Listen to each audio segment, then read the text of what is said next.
Hey y'all, my name is Jasmine Jones and I am a licensed clinical social worker, and you are now watching Black Girl, a Therapist in the Wild, and this little show I like to call Therapist Sips and Reviews 90s Rewind. And today we are reviewing Blade, the first one, the only one, 1998. And I'll get to why it's the only one for me at this point. And we are sipping on lemonade and vodka. How y'all doing? So, I decided for this week, since Abbott Elementary is off until next week, to do Blade, because there's supposed to be a new Blade coming out, and the original Blades were done by New Line Cinema. This is the epitome of the Marvel Cinematic Universe. He started off the Marvel Cinematic Universe, you know. I'm thinking the new Blade is going to be done by Disney, not Sony. And so I'm excited for it. And, you know, as I was watching this movie, I was just like, this could have so easily just been the Black Twilight. Like, you know, I know we have like Eddie Murphy's Vampire in Brooklyn, but that was like rapey. And you know, Twilight was kind of weird and rapey too, but like there was consent in Twilight that there wasn't in Vampire in Brooklyn. And you know, like there's some 70s blaxploitation black vampire movies, but you know, Blade, the first one, had a dark-skinned black woman, and she could have potentially been the love interest if only they saw us dark-skinned black women as human beings that could fall in love with people and feel things. It would have been magical if they had just kissed once.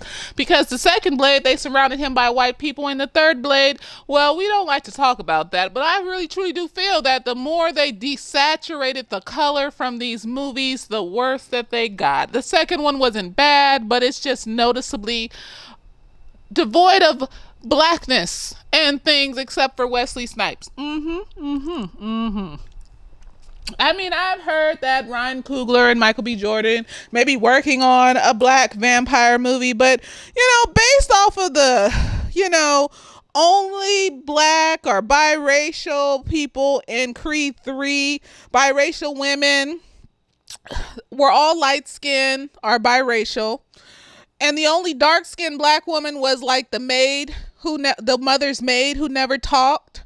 I have not too much hope for any love interest within their creation that they're making to include any love interest that involves a dark-skinned black woman, because, you know, niggas don't be seeing us as people either. So we aren't capable of softness and love and grace and agility at the same fucking time. No, we are a background made character. So I'm not having hope for that. So this is going to be my Twilight, even though they didn't kiss. There was sexual tension. There was sexual tension that I'm going to hold on to. I don't give a fuck. Anyways, let's start the movie off. We got Blade being born to Sanaa Lathan, who just recently got bit by a vampire and is having a baby. And, you know, in the couple of years from that movie, they are fucking in Disappearing Acts. And it is interesting to see, to realize that she went from playing his mom in 1998 to being the bitch he was fucking around with in Disappearing Acts in, 2000. And so, you know, I thought that was interesting. And so he is born like partially vampiric stuff. I thought he didn't need to drink blood, but that was like the whole premise of this movie, kind of, sort of, is that he needs this serum so that he doesn't feel the thirst. But he has all the other good qualities of a vampire without the bad, the super strength. I mean, he can't live forever. He's not immortal. And I guess in this world, vampires aren't immortal. They just age slower. That's what Whistler, whatever the fuck his name is, said. And so, you know, he has super strength, and, you know, he can be out in the sunshine. So that's his magical powers. But he does need the blood. And so, you know, Western listener, whatever, found him as an orphan in the streets, drinking off of homeless people. The thirst came on him at puberty. And, you know, he thought he was a vampire, realized he wasn't, and, you know, took him under his wing. And he's like his little, like, Uncle Iroh and shit. And so this nigga's been killing vampires this whole time, and we cut to the scene of this vampire woman taking this random dude to this underground New York clubs. This is where I got the idea of what underground New York looking clubs would look like, and this was made me never want to ever go to one. As a young, pubescent 11-year-old, I was just like, you know what? Those club things at New York are different than what we see in Los Angeles. I don't want to go to things like that. There's blood coming out the like goes to this club, this random white dude, right? I guess he's supposed to be like the dinner for the night. Even though they have blood coming out the ceiling, they have blood banks giving them blood. They still, I guess, becoming a vampire turns you into a sociopath or something, because I feel like there's plenty of blood to go around. You don't have to necessarily kill people. You could create your own store where you just sell blood to niggas and they can just buy gallons of blood. All the fuck, I don't understand. Anyways, he's at the club and he's trying to dance up on the girl and stuff that brought him there, and she getting all mad about it, and she pushed that nigga off of her and this shit. And like blood starts raining from the ceiling, and then the vampires surround him. This nigga lucked up because I would have thought they would just start attacking him and ripping him apart, but no, they just growling. It's just like, okay, he falls on the floor, they start kicking him. And then there's Blade, and he just massacres a decent amount of these niggas. That's his goal in life. Basically, he's Batman.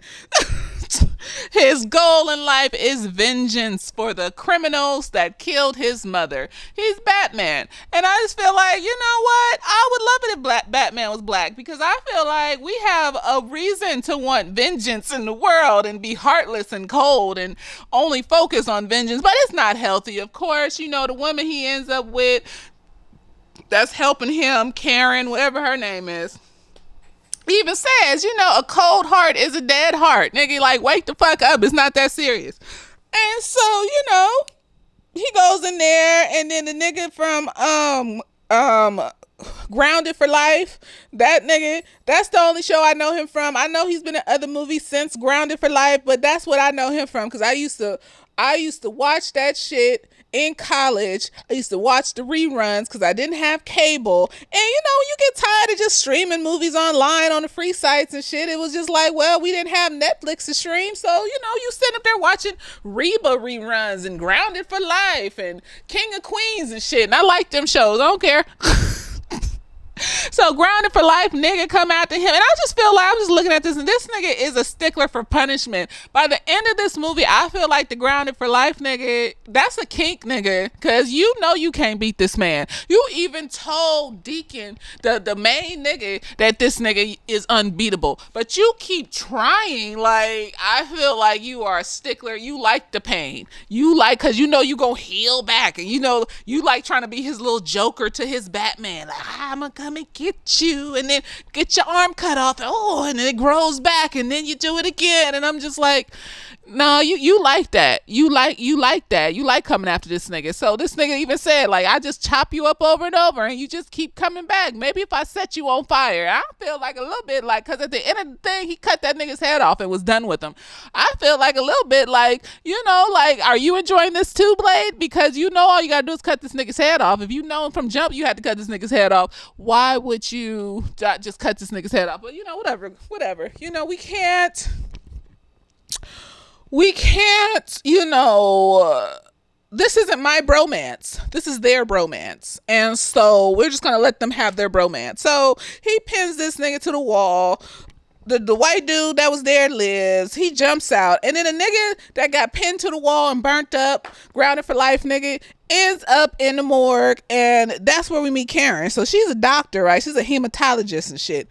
And so she deals with the blood and all this other stuff, and she's trying to find this cure or whatever for some random shit. I don't know.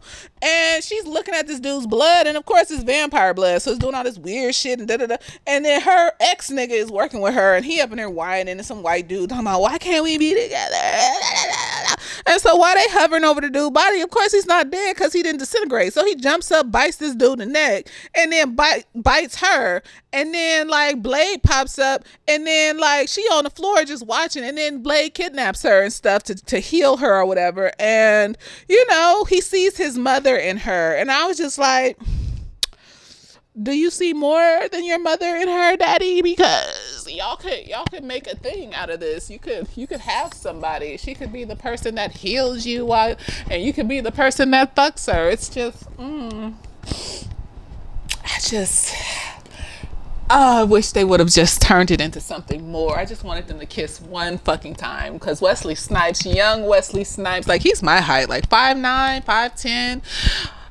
You know, I always say you gotta at least be my height. Like you can't be shorter than my height, because I don't like that. I don't enjoy it. It doesn't make me feel good as a woman. I don't care what nobody said. You can call me shallow, but he's about what, 5'9", 5'10", like young Wesley. Now he's a distinguished older man that I would never in my whole life let touch me. But back then, girl, he could knock the Mario coins out this bitch. I don't care.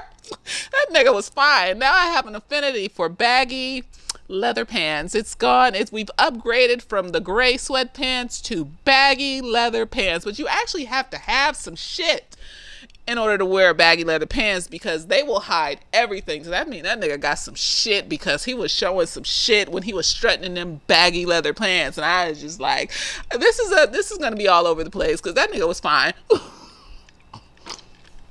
His skin was all clear and glistening and chocolatey, and in the second movie they got him with some white woman, and I just, you know, and it's fine, you know, that's what they want. That's what they want. So we're gonna just stick with this one. I'm not reviewing the second or third. No, because you're gonna ruin the fantasy. It's gonna ruin the fantasy, and you can see it in the IMDb reviews, like the ratings. As the series becomes wider, the ratings go down lower. We don't understand. We don't get that if you have a black superhero, black people want to see the black superhero. Like even in the new one, they got that bitch from Maxine and from Pearl being in the new Blade, like, and they only got 3 people on there. They got the nigga that's gonna play Blade, this old black dude, I forgot his name. He was in Unprisoned, and then they got that white bitch that played in Maxine and Pearl and all that other shit. And I'm just like, if this bitch is his love interest in this fucking movie. Y'all didn't notice the trend, how the ratings went down as the you know, series or whatever got wider? You didn't know? Whatever, girl. Anyways, so, you know, he takes her back to his lair. And, you know, they pump her full of garlic and shit. And, you know, she up in there. And then we shoot over to Deacon. We get to introduce Deacon Frost. He's like the upstart young vampire who wants to destroy the system and make vampires rule everything. And I'm just like, he's the Terrence Howard from Get Rich or Die Trying. You just doing reckless shit because you want to feel all powerful, but you're not being logical with this. It's like in that one movie with the vampires. I forgot, is it Daybreak? Whatever it was, where the vampires ruled the world. And then they basically had the humans strapped up in apparatuses, just milking them all the time. And it's like, that's not practical. You can't like imprison all the humans and make them cattle. You can't, and you can't kill that's your food source, nigga. Like, you could just have a blood bank that's specifically for the vampires in each city. Like, everybody goes and gives blood and shit. Some of that blood can be, you know, like, that would make more sense if you took the sociopathic element out of it and was just like, or, you know, use science to find like the serum he found so that you won't have to, because it's messy. You can't rule the world as a vampire. Because you can't, you know, that's your food, nigga. Like, you can't kill your food because you're going to starve to death.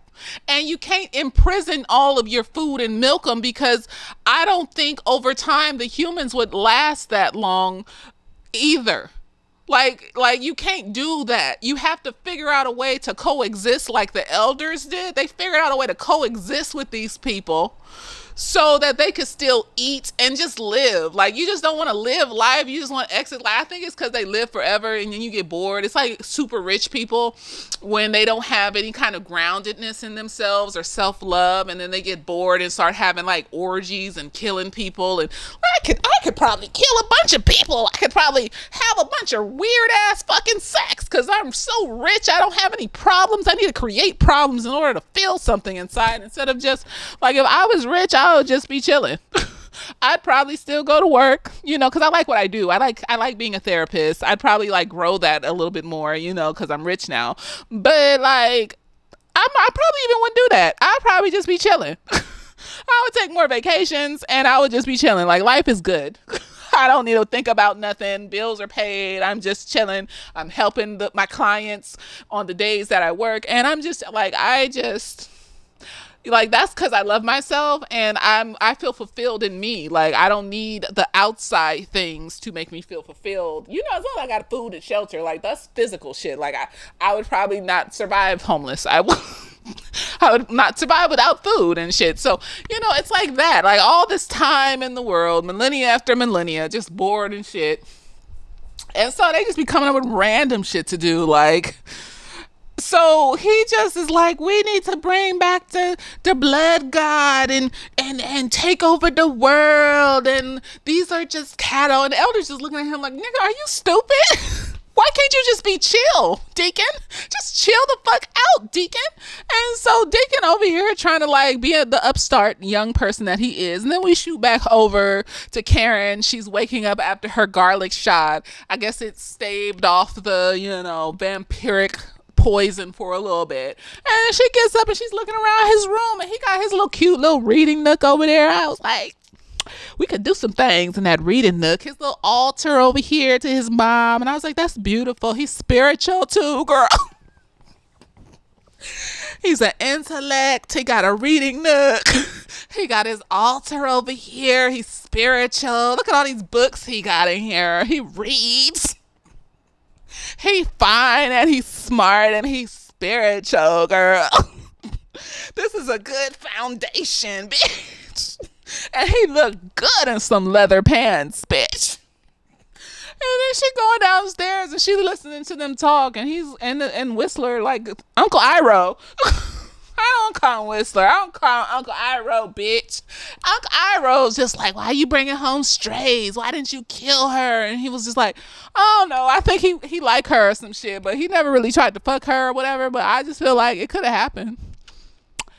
It could have happened if they just saw us as people. But anyways, I was waiting on edge. Like, the best part of the movie for me was when he sucked her fucking blood, and I just felt like she just had the best orgasm of her fucking life, bitch. Oh. It's been a long time. It's been a long time. So, you show me a fine ass chocolate nigga with a beautiful chocolate black woman and you give me that fantasy, I'm gonna run with it. I don't give a fuck. You don't have to like this review. I do. I'm enjoying the memories and the imaginations that I had when he bit her in her neck and she was like, oh, let me stop. Anyway, so she go downstairs.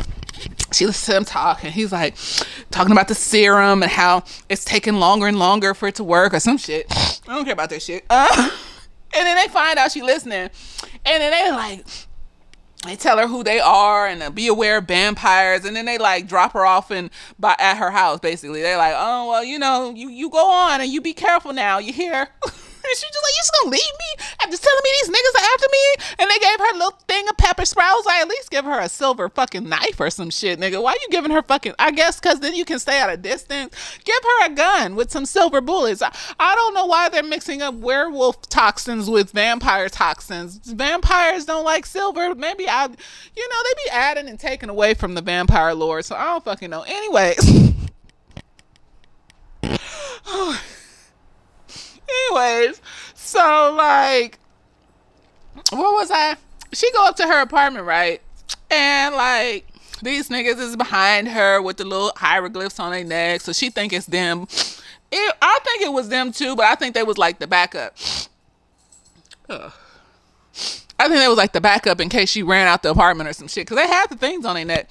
Anyway, she go in her apartment and she like, oh, I gotta pack my shit and get out of Dodge and shit like that. So she packing her shit up, and I was like, at first I was like, because when the cop came in, and he was just like, oh, you left your door unlocked, and I was just like, did she leave her door unlocked? So I rewound it, and I was like, I didn't see her click her lock, so I guess because all these people after you, and you didn't think to lock your door. I just, but a lot was going through her mind. But like, if she's scared, why she didn't lock her? Shut up, bitch. So she's in their apartment, like, what the fuck are you doing here? And he was like, well, I'm just here to do a safety check because you got kidnapped from the hospital last night, and we need to make sure that you're okay, and blah, blah, blah, blah, blah, blah, blah. And I'm just like, girl, that nigga just walked up in your fucking house. Police officers don't just do that unless you're under arrest. They can't just do that. They can't just walk up in your fucking house.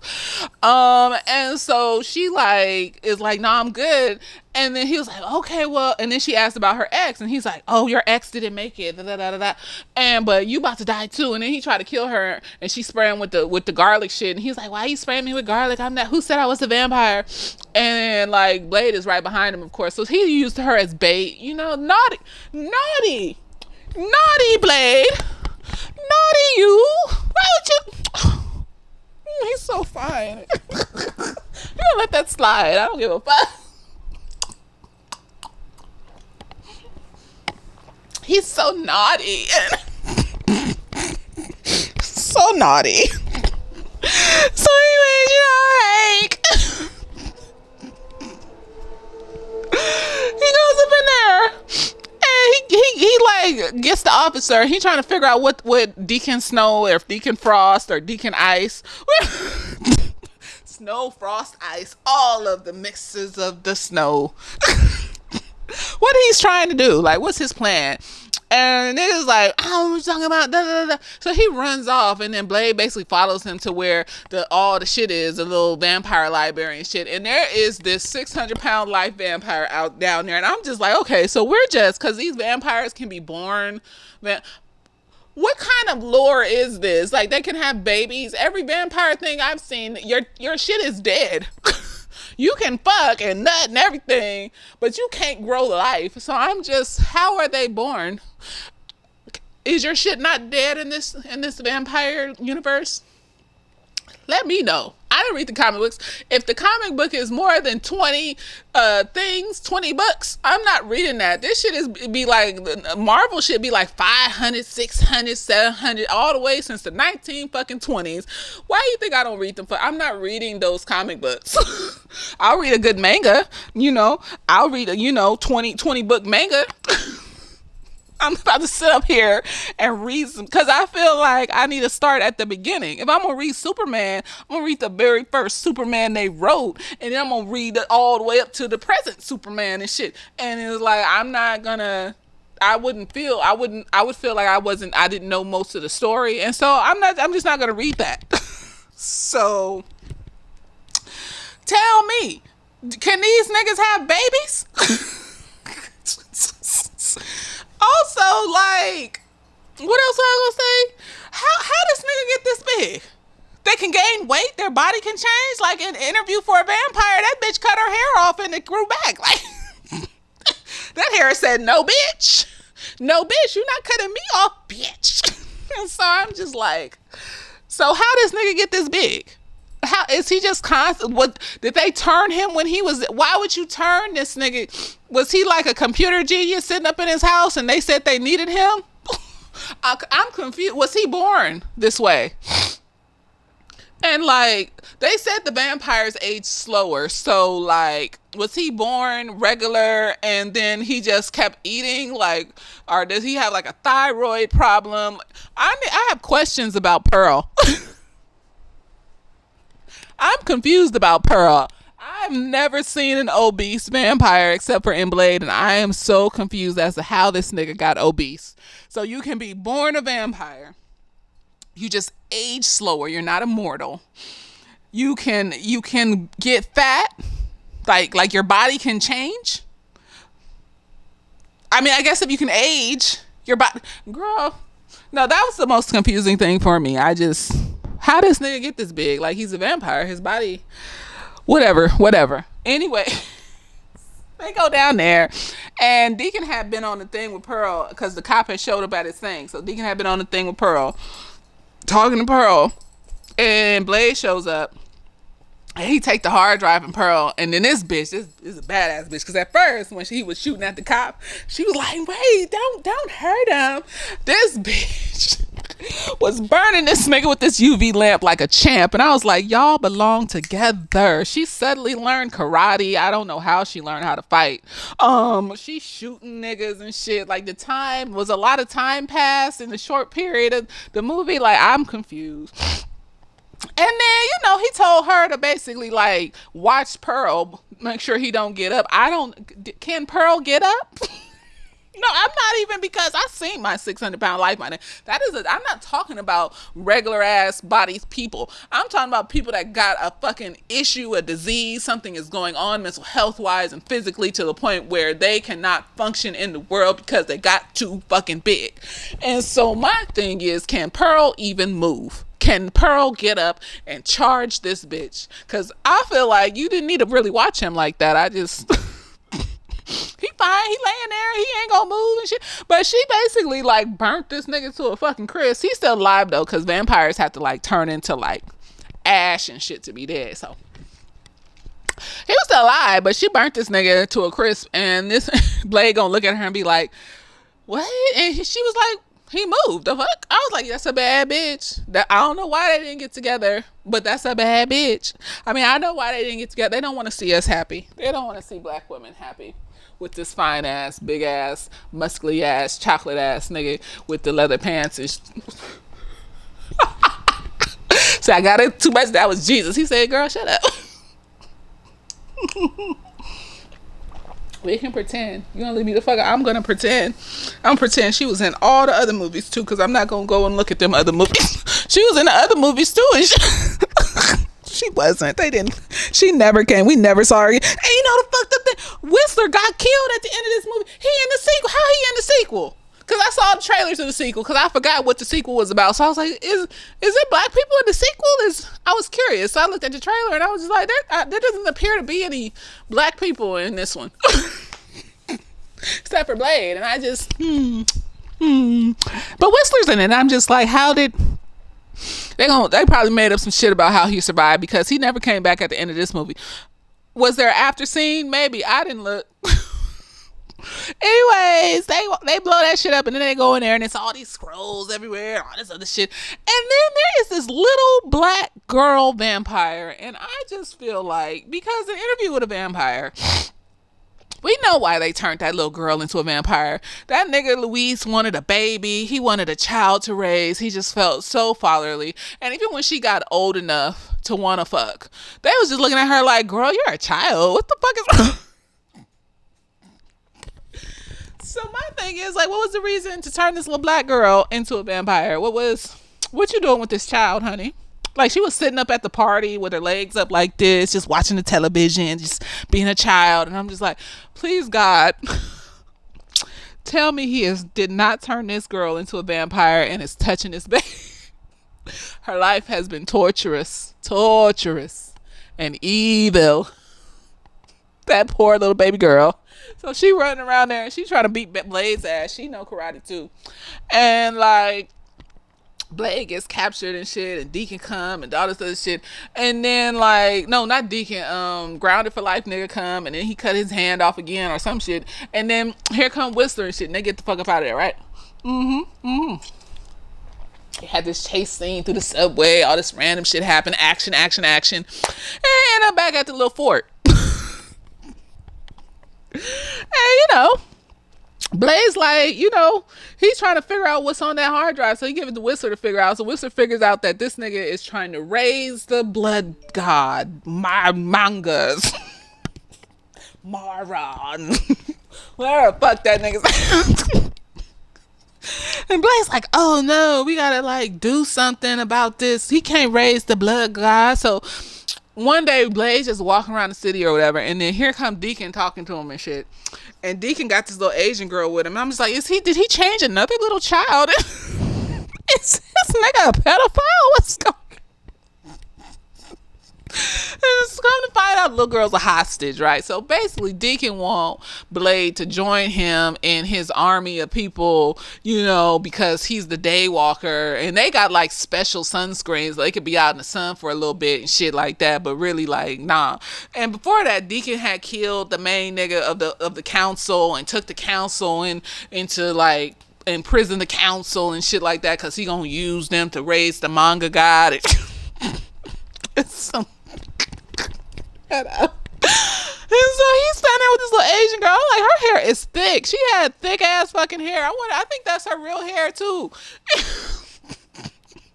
I just shut up. And he was like, Blade, I love you so much. You are just amazing. You can walk in the daytime, and we want to walk in the daytime too, so you can kill more people, nigga. Like, you can't even have powers and chill. You just out here like literally like killing just to kill for fun because you're bored. Like, you don't have to kill people. You could just, you got enough money to just make a bunch of blood banks, and they don't know where the blood's going. Like, I don't understand.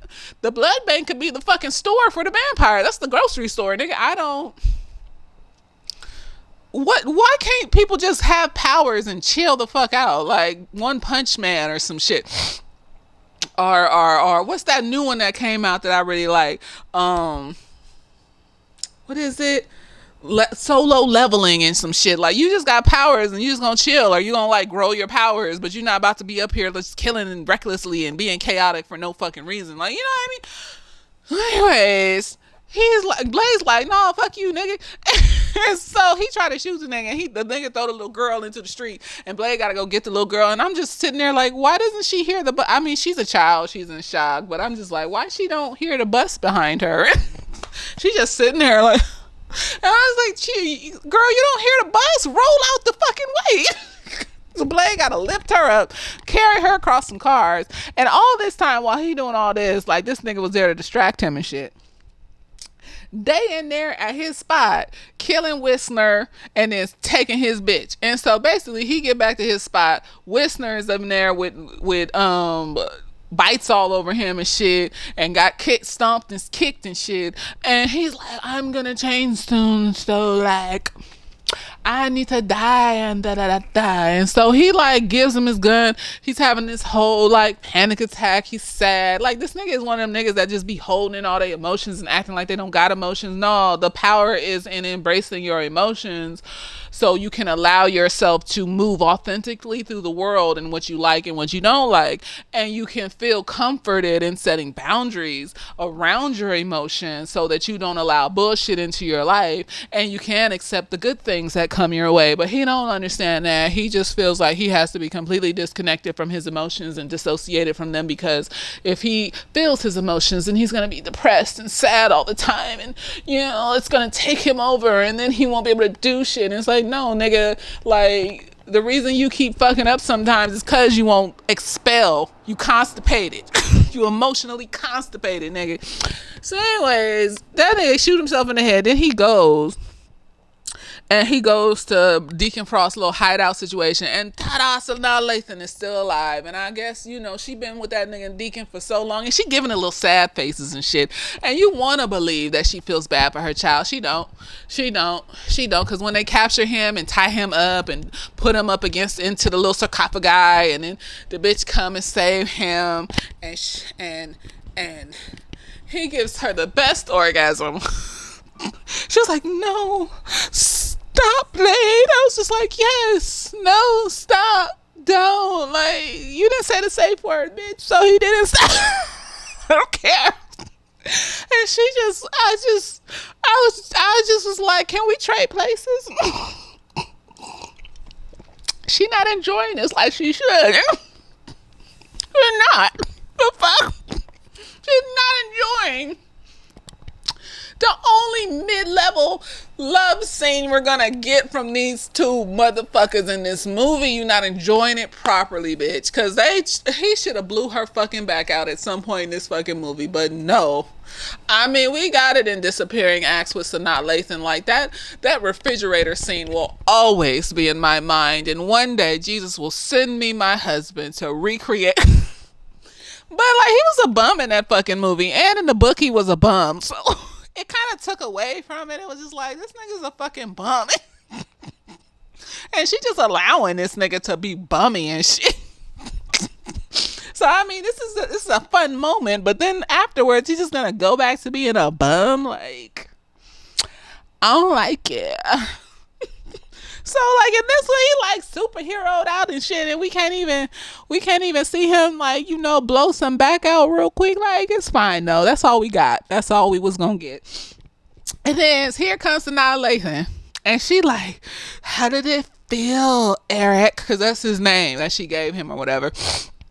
How did it feel, Eric? And he was just like looking at her, and she was just like, and then she charged this nigga and started fighting him, and then you knew that she's completely gone. She's been gone since the 60s when she gave birth to him. She's just gone. She's a sociopath. She's crazy. And so like, he got her up against the wall, and she was like, she tried to use the mommy card and like manipulate him and shit. You're gonna do this to your mother, Eric? And he looks all sad in her face, little pink lip from the blood. Yes, I noticed everything. And he just stabbed the fuck out of her. He was like, I'm gonna release you. No, let me do the gravelly, but I'm gonna release you. I can't do it. I don't have the rasp. But you know, and he stabbed her in the fucking heart, and she disintegrated. And then, like, while he's doing that, Deacon over here getting, like, imbued with the blood of the devil and shit. And, like, he down there got the superpower of the devil and the blood god or whatever. And so then, like, Blade finally gets down there. He jumps down on his knee, and it looks all sexy and shit. And Deacon just looking at it, and he fights off 50 niggas. And that fucking mean. What's his name? He was like, and I took my gun out and I shot 50 niggas. Soldier Boy, that's what. And then he fought like 50 niggas just to get to that nigga. You know, the black woman's blood just imbued him with the superpowers even more so. Okay, that's a message. Fuck alone. And he's shooting these motherfuckers and shit, or fighting these motherfuckers, killing these motherfuckers, and then he gets to Deacon, and Deacon over here, he slices his arm off. It grows back immediately. He sliced him in half. He got a long string. So then basically what he does is, so earlier in the movie, Karen can't realize like anticoagulant could stop the vampire-ness inside of a person, or it could just, you know, kill them all and blow them up because it's anticoagulant, and they got some kind of, you know, he killed them with science. And my thing is, this nigga really set up here in the dimension that the Avengers and other superheroes and X-Men and shit, you know, reside in, and said, we're going to take over the world with vampire powers. Well, how you going to get past the X-Men and the Avengers and the rest of these niggas with superpowers that are for the humans, you know, life and shit? You know, that's all I'm saying. Like, if you get past Blade took you down with science, nigga. Like, these other niggas, it ain't going to be that hard to get your ass out, nigga. Like, we in a world full of super niggas, and you out here thinking you gonna kill niggas with vampire powers and shit, nigga. That's low grade powers. I mean, we got this nigga Legion over here with all these universe. We got fucking, what's her name from the X-Men? It's Phoenix. We got Phoenix over in this bitch. Jean Grey turned into Phoenix. She can blow your motherfucking head open and shit with just a blink of an eyelash and shit, bitch. And you thought you was about to go outside with the manga blood god power and just kill everybody, and they was just gonna let you. Did you forget that you were in Marvel? Like, that's the Marvel universe. You thought Blade was the only nigga that was gonna come after? I'm confused. Because if you got Blade, that's other people would have. You're stupid. And so, anyways, Blake kills him with the anticoagulant, and the nigga explodes. And then he tells this bitch, you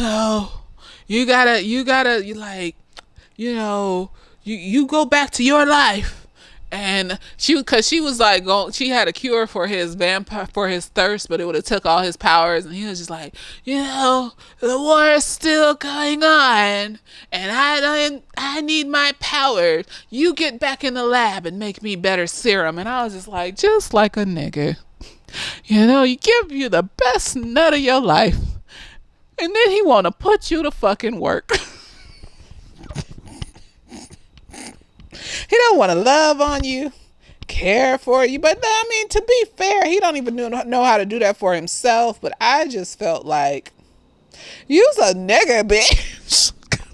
I ain't making shit for you. You keep the shit you already got. You and Wisner over there. You stay over the fuck there, bitch. Shit. And I'll be dreaming about that nut every night. But my motherfucking stubborn ass would never call that nigga ever. And would not answer the phone when he called. Fuck that motherfucker. What's wrong with me? And then, he go off into the ether, killing vampires and shit. He over there in Russia or some shit, Czech, whatever, one of them Eastern European countries, killing vampires and shit with his little blade poses and shit like that. And that's how the movie ends. And I just felt like, if only they just gave us one sex scene, just even a kiss, even just a kiss, it would have been magical and shit. Like, why couldn't we just have that? Just a kiss. I'm upset because we don't have nothing in the vampire realm that ain't rapey. Like, vampire in Brooklyn's rapey. That bitch didn't like him. This bitch wanted to fuck the shit out. I could tell she did. I know she did. She wanted to fuck the shit out that mother. He was so emotionally stunted that he was not able to provide that for her. This bitch made motherfucking hate. And so, that's the movie. And, it was a good movie. And it's the only Blade that I am going to rewatch. Because from seeing the other Blades, I just, it just makes me feel a type of way that he's slowly but sure. Like, he even went to a hoodoo voodoo shop in this one to get some herbs and shit for his serum and shit, so that he don't turn it, thirst don't take him away and shit. I was just like, yes, black culture, blackness. I just feel like that's probably not what happened in the second or the third, when we just completely let go of the blackness. And I don't want to watch that. So and I hope the new Blade takes from Black Panther and realizes that black people are the main people watching this shit, and we would like to see other black people with superpowers doing things, preferably a dark-skinned black woman who is the love interest. And we get one scene where he blow her fucking back out, or at least kiss. Like, the sexual tension was palpable. And that scene where he bit her neck is all we could fucking get. Like, I am upset. I'm bothered. I have no hope for Ryan Coogler and Michael B. Jordan's movie. I'm just going to be like, it's going to be black vampire men. And either a light-skinned woman, a Latin woman, an Asian woman, a white, not anyone that looks like me. And so, it's probably going to have a good plot. Just like Creed 3 did. It had a good plot. They fighting niggas, and there's a rivalry and all the other things. And then I saw that the only dark-skinned black woman in the movie was a maid. Like some white supremacy shit. Like how they used to do us back in the day, where the only black people in the movie was in the background and they didn't talk, or they were the help, or they were and I just felt like, what the fuck kind of white folks? You just immersed yourself in whiteness to create that shit. Because I am never watching that movie ever again. I low-key don't want to see any more of his movies. But I feel like, vampires, and they're black, and I probably won't see it in theater. I will either watch it online in some fashion that does not cost me money. Or, wait till it streams or some shit. There you go. There's my contribution to the cause. Unless I see a trailer and it's some women that look like me and only me. And, they got the colors of me. And, I can feel at home in that space. But, I don't have much hope. So, it's Blade 1 for me. It's Blade 1 for me. And, maybe I'll check out the blaxploitation, movies from the 70s. Like, why not? There's some good vampire blaxploitation movies from the 70s and shit. I be seeing them on like documentaries and shit. I just haven't watched one yet, so I'm gonna check it out and see what that's about, because it might be some decent something in there. Maybe. You gotta settle for like subpar productions and low budgets, because that's all we had. Like when we watched the Nollywood movies and shit, and you got to settle for subpar production and low budget, because in order to see two dark skinned or brown skinned black people that look like myself or darker, and so maybe they got some Nollywood vampire. I'm gonna look, because now I'm in the mood for like black vampires that are in love and fucking and are darker skin and beautiful, all the lights hitting them at once and turning their skin blue, and all the different colors that look good on dark skin when you have all the different lightings and stuff, but don't look so good on people with lighter skin. It just washes them out, even though they try to copy and make it seem like it's the same thing, but it's not. It washes you out. The lighting is specifically made for darker skinned black people, as you can see and shit, nigga. Like, it's not made for lighter skin because it washes you out. Their skin tone is more of the yellowish lights and maybe more of the pinkish lights. That's not the blues and the purples and the things like that. So let me shut up. This is gonna cover me. It was like, why are you making this into colorism and racism? Because I'm tired that I had to look at the other two movies and think about reviewing them, and they just got whiter and whiter as I went along. And then I was just like, I don't really want to review Blade 2 or Blade 3. I just, like, when I saw the trailer and he had that white woman in his arms and some shit, I was just like, you know what? I'm okay. Let me shut up. But anyways, let me know what you thought of this review. If you didn't like it, do what I do when I don't like something. I just walk on by. I don't like that. I'm just gonna, like other people probably like stuff. I don't have to. And just like you don't have to like it. Ooh, excuse me. You just walk on by, and there's nothing wrong with that. Right. Anyways, so I'm gonna let y'all go. Ooh, I hope you enjoyed this review, and later days.